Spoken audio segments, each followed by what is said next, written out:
As many of you guys who have Steam will probably already know, here recently they split out Modern Warfare 2 and Modern Warfare 3 and they took it out of the headquarters. I personally wish that they would just completely get rid of the headquarters. I think it was a terrible idea. What were they going to do once they got like 20 Call of Duty games in there? And the big problem with it is if you wanted to play another Call of Duty, you had to like go into the headquarters, log into it, wait for all of that, go to the game, select the game. It had to log you out, log you back into the game. Then if that didn't work for some reason, if it didn't load or something like that, you basically had to go back to the headquarters and start it all over again. It was a real pain in the butt. So I'm really glad that they sort of separated Modern Warfare 2 and Modern Warfare 3 out, because to be completely honest, I would rather play those than Black Ops 6 anyway, because Black Ops 6 is just a piece of garbage, in my opinion. But I really hope that they do the same thing with Warzone as well. I wish that they would take Warzone and make it its own standalone game. And I've talked about this in so many videos in the past. Warzone does not need to be tied into every single Call of Duty title every single year. It is a freaking balancing nightmare. We saw it with, you know, the first original Warzone. They had like, what, 80 weapons in it? And then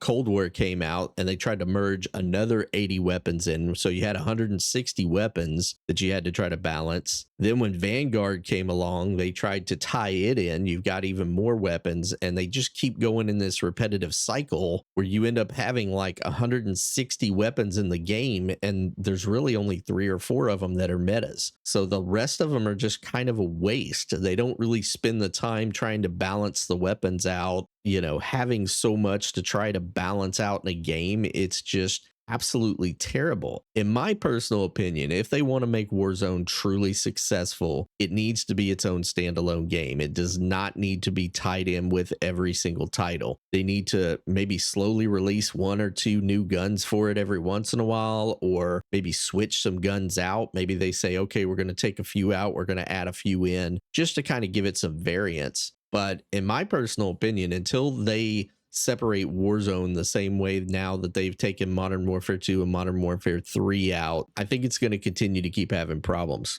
It has done fairly well by adding casuals. Yes, that has brought some players back to play the game, but it still doesn't fix the problem that once you get into the game, it's still a balancing nightmare, regardless if you're playing bots or you're playing real people. When you do finally run up on those real people, if you're not using one of the meta weapons, you're probably going to lose anyway. So I don't know. I just really wish that they would completely take Warzone out of the headquarters. I have friends that want to download it, but they don't want to download the entire headquarters. For those people that just want to play Warzone, let them have Warzone as a separate game, spend some time on it, balance the weapons out, make it work right, and then you can figure out what you want to do with it later. But at least get the base part of it fixed and settled before you try doing anything new with it. Trying to tie it into a brand new game on a brand new engine every single year, it's just been a huge headache for a lot of people. So hopefully they'll figure that out. Hopefully they'll take Warzone and sort of move it out and make it its own game, because honestly, it being tied into every new Call of Duty is just the worst thing